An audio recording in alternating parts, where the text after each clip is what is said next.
Dans ce tutoriel sur les fonctions Python, vous allez apprendre tout ce qu'il faut pour créer et utiliser les fonctions en Python. Les fonctions sont essentielles en programmation et vous permettront de simplifier votre code et de le rendre plus lisible. Vous allez trouver les fonctions dans la majorité des langages de programmation et Python n'est pas une exception. Avant de plonger dans les détails, essayons de comprendre ce qu'est une fonction. Par définition, une fonction est un bloc de code qui peut être exécuté plusieurs fois dans un programme avec des entrées différentes. Cela signifie que vous pouvez créer une fonction pour exécuter une tâche bien spécifique et l'appeler autant de fois que vous souhaitez avec des paramètres différents.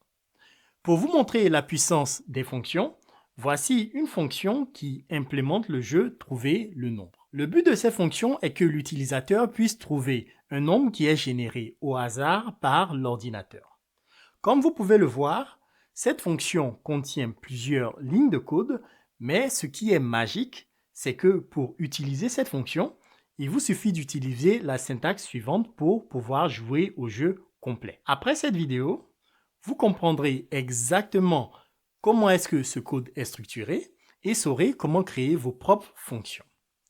Pour ceux d'entre vous qui sont nouveaux sur cette chaîne, moi c'est Maxime et je propose des tutoriels et cours sur la programmation Python et d'autres langages de programmation. Du coup, n'hésitez pas à vous abonner à la chaîne et à activer la notification pour plus de vidéos comme celle-ci. Voilà, maintenant que vous avez une idée de ce à quoi servent les fonctions, essayons de voir comment les utiliser dans vos codes Python. Alors, avant de commencer à voir comment créer et utiliser nos propres fonctions, j'aimerais tout d'abord qu'on essaie de se focaliser sur des fonctions que nous avons déjà utilisées comme la fonction print et d'autres fonctions pour vraiment analyser la structure de ces fonctions-là. Donc, si ici j'écris print comme ceci, voilà, et je fais par exemple bonjour à tous, comme cela avec un point d'exclamation, vous connaissez sûrement déjà cette fonction-là qui va permettre d'afficher un résultat dans le terminal. Donc, je peux tout simplement exécuter ce code-là et à ce niveau-là, vous voyez bel et bien bonjour à tous qui est ici, qui est exactement la même chaîne de caractères que j'ai passé en argument à cette fonction-là. Ce que j'aimerais vous faire remarquer ici, c'est quelque chose de très simple. Ici, avec une seule ligne de code, on est capable d'afficher un résultat dans le terminal. Mais ce que vous pouvez remarquer, c'est que vous n'avez aucune idée de comment est-ce que la fonction print est implémentée. Parce que l'implémentation est cachée, mais n'empêche, vous pouvez utiliser cette fonction-là pour effectuer une certaine opération. Et c'est notamment ça, vraiment la puissance des fonctions. Donc ici, print, c'est le nom de la fonction. Et ce qu'on a à ce niveau-là, c'est ce qu'on appelle un argument qu'on a passé à la fonction qui va permettre de customiser le résultat que la fonction a retourné. Et notamment ici, il s'agit d'une chaîne de caractères. Ce sont sûrement des choses que vous connaissez déjà parce que vous avez peut-être déjà utilisé des fonctions, mais c'est des choses qui sont vraiment très importantes à maîtriser pour pouvoir vraiment comprendre comment est-ce que les fonctions fonctionnent. Maintenant, je vais coller un certain nombre de lignes de code à ce niveau-là et on va essayer d'analyser ce qui se passe. Donc, comme vous pouvez voir ici, il y a quelques fonctions que j'ai utilisées et ces fonctions-là vont effectuer des opérations bien spécifiques. Donc, à ce niveau-là, on a la fonction ABS qui va prendre comme argument un nombre et retourner la valeur absolue de ce nombre-là en question. Ensuite, on a la fonction len qui va prendre une séquence ici, donc il s'agit à ce niveau-là d'une liste et va retourner le nombre d'éléments qui sont dans cette séquence-là en question. Ici, c'est la fonction input qui va prendre une chaîne de caractères, afficher cette chaîne de caractères-là dans le terminal et attendre que l'utilisateur entre un nombre ou bien une autre chaîne de caractères et appuie Entrée et va retourner à votre programme ce que l'utilisateur a tapé. Et pour finir, ici, on a la fonction open qui va prendre un nom de fichier ou bien un chemin vers un fichier qui se situe sur votre système d'exploitation et en fait qui va ouvrir ce fichier-là et va vous permettre en fait de lire le contenu de ce fichier-là. Du coup, vous pouvez voir que on a des fonctions qui ont des utilisations qui sont bien diverses, qui ont des signatures aussi qui sont diverses parce que ces fonctions-là acceptent des arguments qui ont des types qui sont différents et permettent d'effectuer un certain nombre de choses qui est complètement différent. Mais la seule chose que ces fonctions-là ont en commun, c'est que leur utilisation nécessite qu'une seule ligne de code. Donc, vous pouvez voir en fait que chaque ligne ici est l'utilisation de chacune de ces fonctions-là et on n'a vraiment pas besoin de savoir comment est-ce que la fonction est codée. Donc, maintenant, essayons de voir comment est-ce qu'on peut créer nos propres fonctions. Alors, pour créer une fonction Python, c'est très simple. Il faudrait tout d'abord qu'on définisse le code de la fonction. Et ensuite, après, on pourra utiliser cette fonction-là en question. Pour définir une fonction, on va commencer par utiliser le mot-clé def, comme ceci, qui dit qu'on veut définir une fonction. Et ensuite, après, on va passer le nom de la fonction. Et dans notre cas, notre fonction va s'appeler salutation, comme cela. J'ouvre et je ferme des parenthèses. Voilà, et je mets 2 points comme ceci. Ensuite, après, je vais venir à la ligne et vous remarquez que le code est automatiquement indenté comme cela. Cela est tout à fait normal parce que tout le code au niveau de cette indentation-là va appartenir à la fonction. Dans notre cas, on aura juste une seule ligne de code. Donc ici, je vais faire print comme cela et je vais faire bonjour à tous comme ceci avec un point d'exclamation. Si maintenant j'essaie d'exécuter ce code-là, vous allez voir en fait que rien ne se passe. Et cela est tout à fait normal. Donc je n'ai rien qui est affiché en fait dans mon terminal ici. C'est tout à fait normal parce qu'on a juste défini la fonction. On ne l'a pas encore utilisée. Pour utiliser la fonction dans le code, c'est assez simple. On va venir ici dans utilisation et on va tout simplement utiliser le nom de la fonction et faire ouvrir et fermer les parenthèses. Parce que cette fonction-là ne prend pas du tout d'argument. Donc ici, on va faire salutation comme ceci. Voilà. Et maintenant, si je réexécute mon code, vous voyez en fait qu'on a bonjour à tous qui est affiché maintenant à l'écran. Donc voilà, vous voyez en fait que c'est très simple de créer une fonction en Python. Il faudra utiliser le mot-clé def, le nom de la fonction, ouvrir et fermer les parenthèses. Si votre fonction a des paramètres, ces paramètres-là vont être ici, comme on le verra un peu plus tard. Et à l'intérieur, après l'indentation, vous écrivez votre code et après, vous pouvez tout simplement utiliser la fonction comme ceci. Dans notre cas, à ce niveau-là, on n'a qu'une seule ligne de code. Par contre, vous pouvez avoir plusieurs lignes de code et même des centaines de lignes de code en fait dans votre fonction. Donc pour vous démontrer ça, je vais tout simplement revenir à la ligne ici et encore écrire print comme cela et je vais faire bienvenue. Comme ça, voilà. Et si je réexécute, vous voyez en fait qu'on a bonjour à tous et on a bienvenue. Donc en fait, ces deux lignes de code là ont bel et bien été exécutées et même si vous avez une centaine de lignes de code dans votre fonction, ces lignes de code là seront bel et bien exécutées aussi. Si vous regardez le code qu'on a écrit à ce niveau-là, on a bel et bien défini notre fonction, mais cette fonction-là n'est pas vraiment très utile parce qu'on ne peut pas la customiser. À chaque fois qu'on l'appelle, elle retourne exactement le même résultat, comme vous pouvez le voir ici. Bonjour à tous et bienvenue. Et c'est notamment à ce moment-là que les paramètres de fonction sont très utiles parce que on peut par exemple passer un paramètre à notre fonction salutation. Si on a par exemple un utilisateur qui vient de se loguer sur notre site, on peut faire des salutations à cet utilisateur-là en particulier. Et notamment, pour faire cela, on va modifier un tout petit peu notre code. Donc, à ce niveau-là, on va passer en fait un nom de paramètre. Donc, du coup, prénom comme ceci. Donc, prénom comme cela. Voilà. Et maintenant, on peut maintenant passer la valeur du prénom à notre fonction à ce niveau. Donc, ce que je vais faire ici, c'est que je vais mettre ces deux lignes-là en commentaire et on va tout simplement afficher le prénom. Donc, on va faire print et on va tout simplement faire prénom comme cela. Voilà. Et ici, je peux par exemple utiliser le prénom de Benoît. Donc, Benoît comme ceci.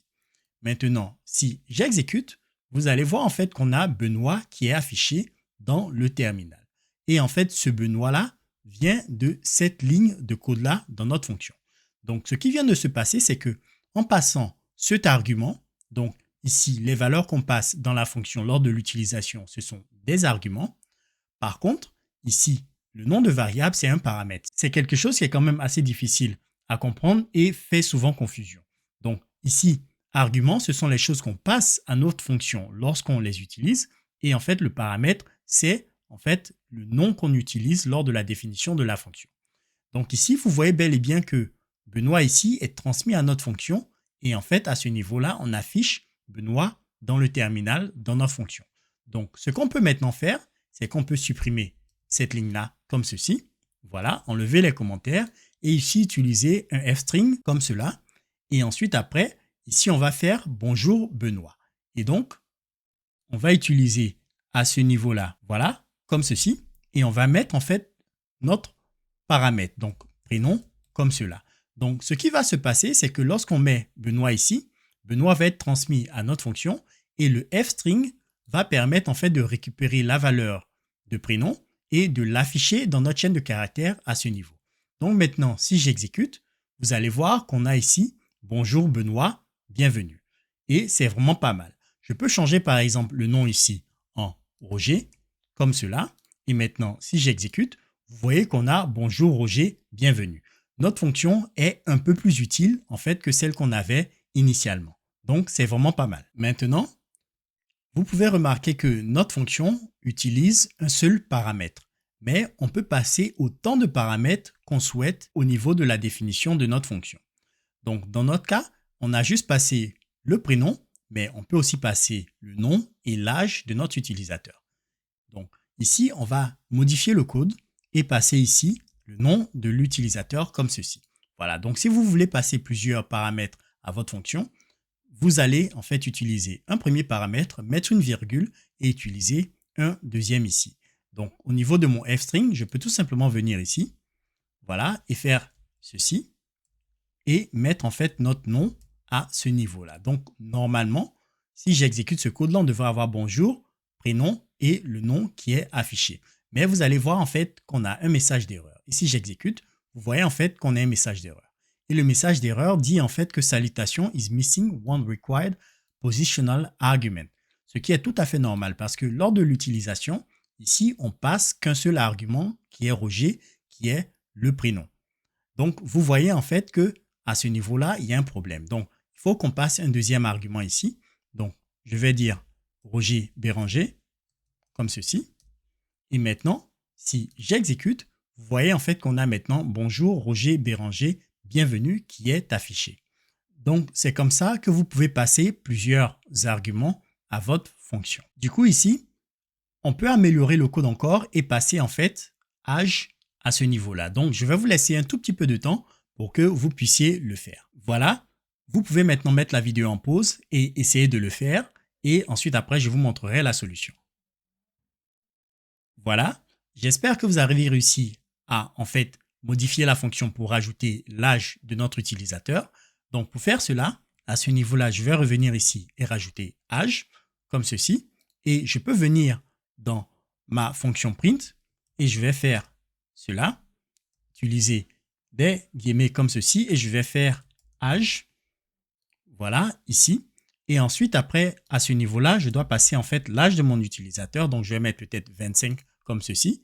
Et si j'exécute, vous voyez en fait qu'on a bonjour Roger Béranger et on a en fait l'âge de notre utilisateur qui est affiché à ce niveau-là, ce qui est vraiment très, très bien. Alors, avant de terminer sur cette section sur les paramètres et les arguments de fonction, il y a quelque chose de très important que j'aimerais vous montrer. C'est que l'ordre dans lequel vous passez vos arguments ici est très, très important parce que ici, on a prénom, nom et âge.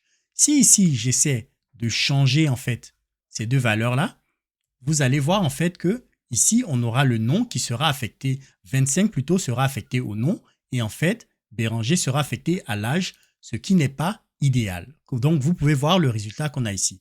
Donc, faites très attention lorsque vous utilisez les fonctions de passer les bons arguments. Dans notre cas ici, il n'y a pas d'erreur qui se pose parce qu'on affiche tout simplement les valeurs dans un f-string, mais dans des cas plus spécifiques, il pourra avoir une erreur ou bien une exception qui est générée. Donc, faites très attention à cela. Donc, je vais revenir en fait à la version précédente pour qu'on ait en fait le bon code. Du coup, pour récapituler, pour créer une fonction, c'est assez simple. Vous devez utiliser le mot-clé def. Ensuite, après, donner un nom à la fonction et utiliser des paramètres à ce niveau-là que vous voulez utiliser avec votre fonction.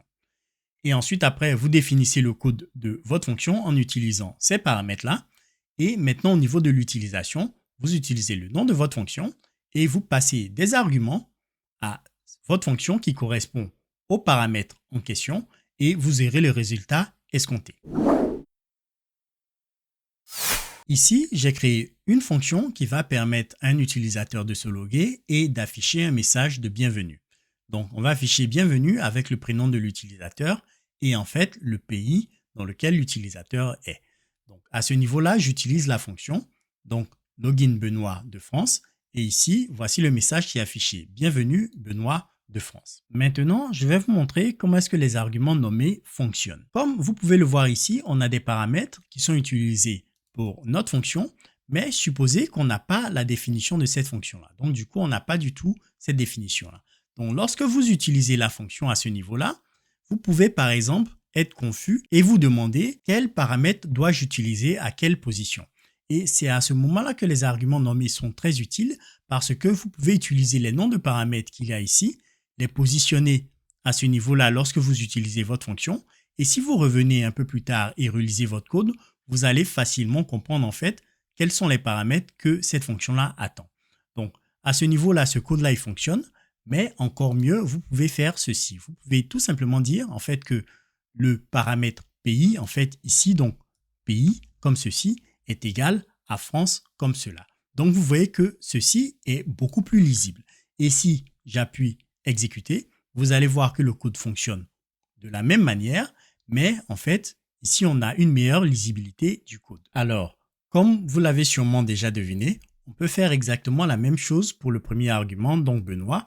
Et on va venir ici et mettre prénom comme ceci est égal à Benoît et on peut exécuter le code comme cela et vous voyez qu'on a exactement le même résultat qui est affiché en fait dans le terminal. Alors, il y a quelque chose de très important ici, c'est que souvent vous pouvez faire cette erreur là, ça m'est arrivé plusieurs fois, donc je tenais en fait à vous montrer cette erreur là pour ne pas que vous la fassiez un peu plus tard.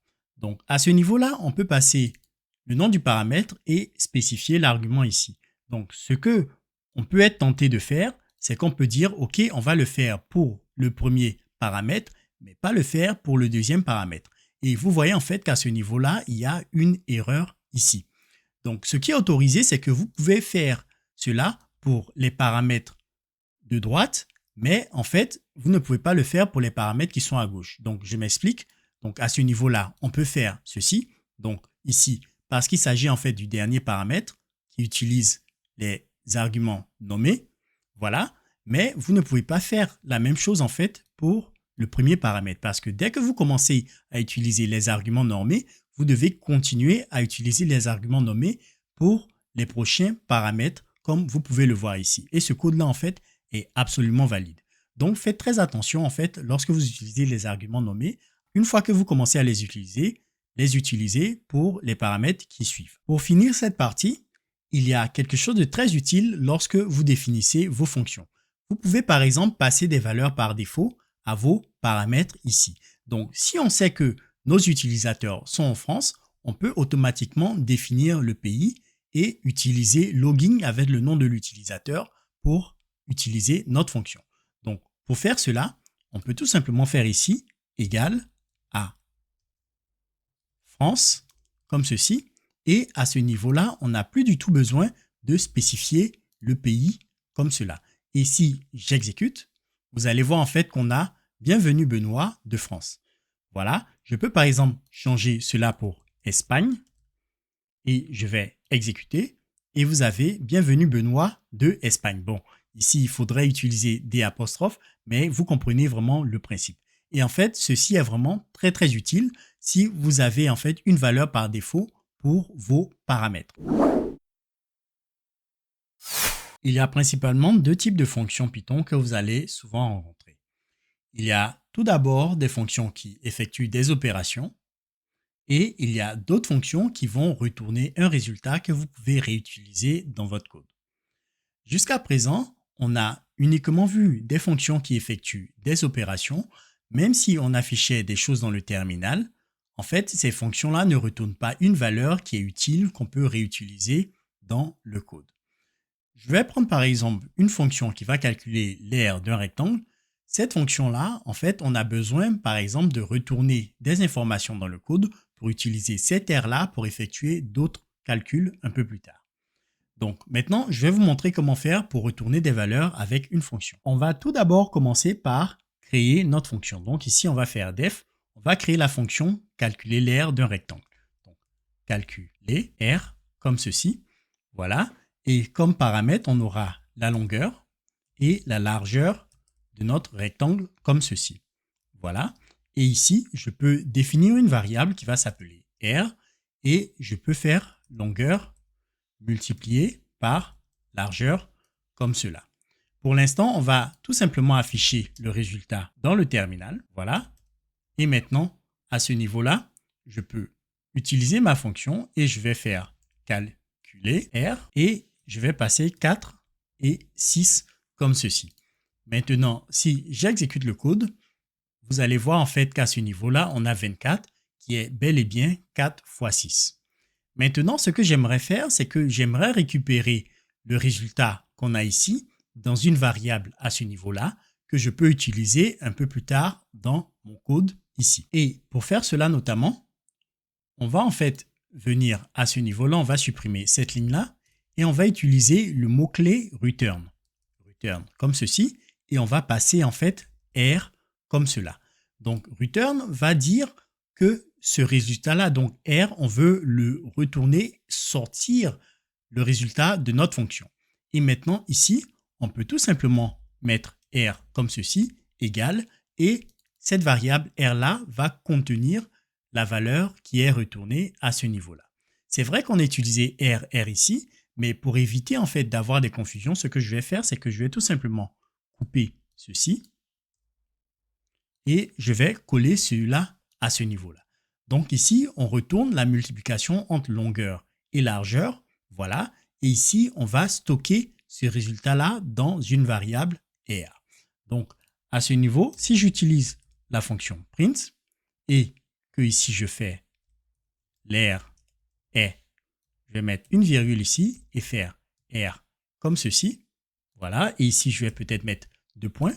Si j'exécute maintenant, vous allez voir en fait qu'à ce niveau-là, on a l'air est 24. Et notre variable R contient bel et bien en fait le résultat de cette opération. Donc ici, pour récapituler, si vous voulez utiliser une fonction qui retourne une valeur, vous devez définir votre fonction comme on l'a fait précédemment, mais à l'intérieur de la fonction, vous devez utiliser le mot-clé return et passer la valeur que vous souhaitez retourner.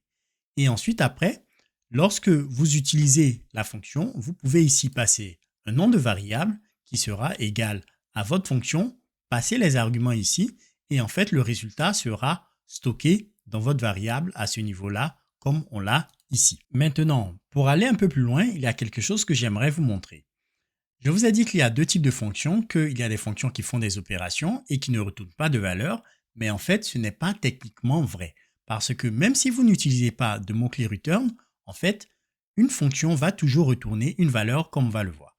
Donc, à ce niveau-là, je vais coller ici et je vais prendre notre fonction salutation qui affiche tout simplement le nom de l'utilisateur à l'écran. Donc ici, si je fais rapidement salutation, comme ceci, et je fais Benoît, comme cela, voilà, bon, je vais enlever le S ici, et que j'exécute, vous avez bonjour Benoît qui est affiché en fait dans le terminal.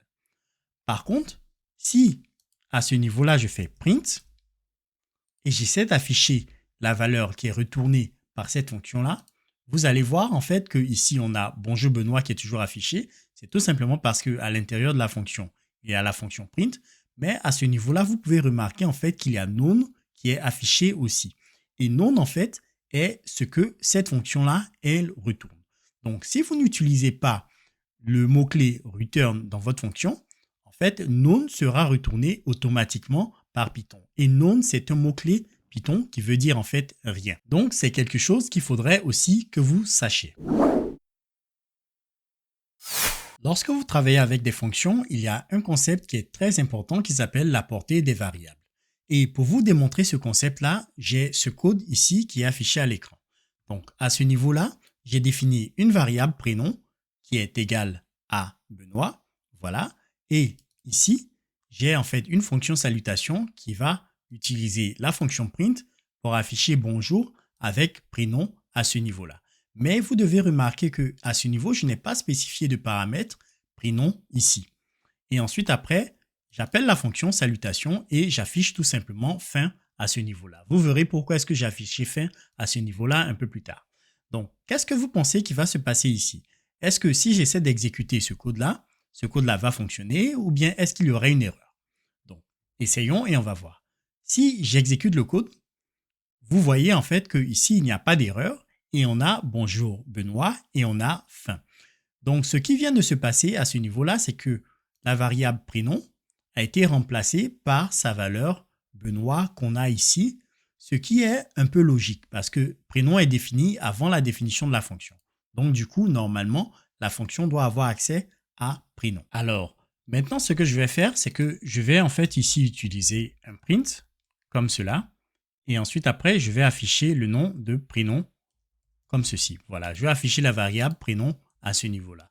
Donc, fin va nous permettre de délimiter en fait que ici, on a utilisé notre fonction et en fait, on a terminé. Et ici, c'est juste la valeur de prénom qui est affichée. Donc maintenant, si j'exécute, vous voyez en fait qu'on a bonjour Benoît, on a fin ici et on a Benoît qui est affiché à ce niveau-là aussi. Donc, ça veut dire en fait que la valeur de prénom qu'on a ici est exactement la même qu'on a en fait dans ces deux endroits à ce niveau-là. Maintenant, si je déplace en fait mon prénom à l'intérieur de la fonction comme ceci, voilà, vous voyez en fait que déjà à ce niveau-là, il y a une erreur. Parce qu'en fait, ce qui se passe, c'est que prénom, lorsque je la positionne dans ma fonction, cette variable-là n'est définie que dans ma fonction. Donc, elle n'est qu'accessible que dans ma fonction à ce niveau-là. À l'extérieur de la fonction, je ne peux pas utiliser la variable prénom parce qu'elle n'est pas accessible. Donc, c'est ce qu'on dit en fait que la variable a une certaine portée. Si vous la définissez à l'extérieur de la fonction, en fait, vous pouvez y accéder à l'intérieur de la fonction, mais aussi à l'extérieur de la fonction. Mais une variable qui est définie à l'intérieur de la fonction n'est pas accessible en fait à l'extérieur de ces fonctions-là. Et il faudrait faire très attention par rapport à ça. Il y a une méthode qui va permettre en fait d'utiliser ce qu'on appelle des variables globales, mais ce n'est pas une très bonne pratique en fait que je vous conseille d'utiliser. Donc du coup, je ne vais même pas vous montrer en fait comment on le fait comme ça. Lorsque vous développez vos codes, vous n'avez pas cet outil-là que vous pouvez utiliser. La raison pour laquelle ce n'est pas idéal d'utiliser des variables globales, c'est tout simplement parce que idéalement, vos fonctions doivent être indépendantes. Donc vous pouvez copier le code de la fonction, la coller quelque part et cela va fonctionner. Mais si vous avez des variables globales qui sont à l'extérieur de votre fonction, en fait, cela ne fonctionne plus très bien. Donc, c'est la raison pour laquelle, en fait, je ne vous conseille pas de les utiliser. Pour vous montrer comment les fonctions anonymes fonctionnent, ici, j'ai un code qui est très simple. Donc, j'ai une fonction élevée au carré qui va prendre une valeur et en fait, élever cette valeur-là au carré. Donc, multiplier la valeur par elle-même. Donc ici, j'ai élevé au carré de 5 et comme vous pouvez le voir en fait ici, j'ai 25 qui est affiché dans le terminal. Ce qu'il faudrait que vous remarquiez, c'est que cette fonction-là est très très simple. Donc du coup, la définition de la fonction est assez simple. Et elle ne tient que sur une seule ligne. Et dans ce cas-là, vous pouvez en fait utiliser ce qu'on appelle une fonction anonyme. L'avantage d'utiliser une fonction anonyme, c'est que votre code sera défini sur une seule ligne et en fait, la définition de votre fonction sera assez courte. Donc, pour faire cela, je vais tout simplement supprimer cette ligne-là et en fait, on va définir notre fonction anonyme. Donc, on va faire élever au carré, comme ceci, voilà, et on définit une fonction anonyme comme on définit des variables, est égal à, mais ici, on va utiliser le mot-clé lambda pour dire en fait qu'il s'agit d'une fonction anonyme. Ici, notre fonction va prendre un seul paramètre, donc ici, on a le paramètre v, on va utiliser deux points, et ici, on va mettre l'opération que notre fonction veut exécuter. Donc, dans notre cas, on va faire v multiplié par v comme ceci, et on a défini notre fonction anonyme. Donc, vous voyez que la définition, elle est beaucoup plus simple que d'utiliser def avec des parenthèses, etc. Et même ici, on n'a même pas besoin d'utiliser l'instruction return parce que la valeur ici sera retournée automatiquement. Donc si maintenant j'exécute, vous voyez en fait qu'on a exactement le même résultat que précédemment. Alors, dans ce cas-là, on a une fonction avec un seul paramètre, mais on peut définir des fonctions anonymes avec plusieurs paramètres. Si je reprends la fonction calculer l'air qu'on avait vue précédemment, on peut faire exactement la même chose et créer une fonction anonyme plutôt que d'utiliser une fonction standard. Donc à ce niveau-là, je peux faire calculer-r comme ceci et je vais utiliser le mot-clé ici lambda. Voilà, et je vais passer les deux paramètres de ma fonction. Donc ici, on a longueur, je vais faire virgule ici et largeur comme ceci. Donc c'est comme ça que vous spécifiez les paramètres de la fonction anonyme lorsqu'il y a plusieurs paramètres. Et maintenant, je peux tout simplement faire largeur multiplié par longueur comme cela. Et maintenant, pour utiliser ma fonction calculer r, je peux tout simplement venir ici et faire 5 ici. Et je peux faire par exemple 4 à ce niveau. Et ici, j'exécute. Vous allez voir qu'à ce niveau-là, on a 20 qui est bel et bien 5 fois 4 et qui est en fait l'aire de mon rectangle. Voilà, ce sera tout sur les fonctions Python. Donc maintenant, vous pouvez continuer votre apprentissage de Python en regardant l'une des vidéos qui s'affiche à l'écran. Du coup, on se retrouve un peu plus tard dans un autre tutoriel.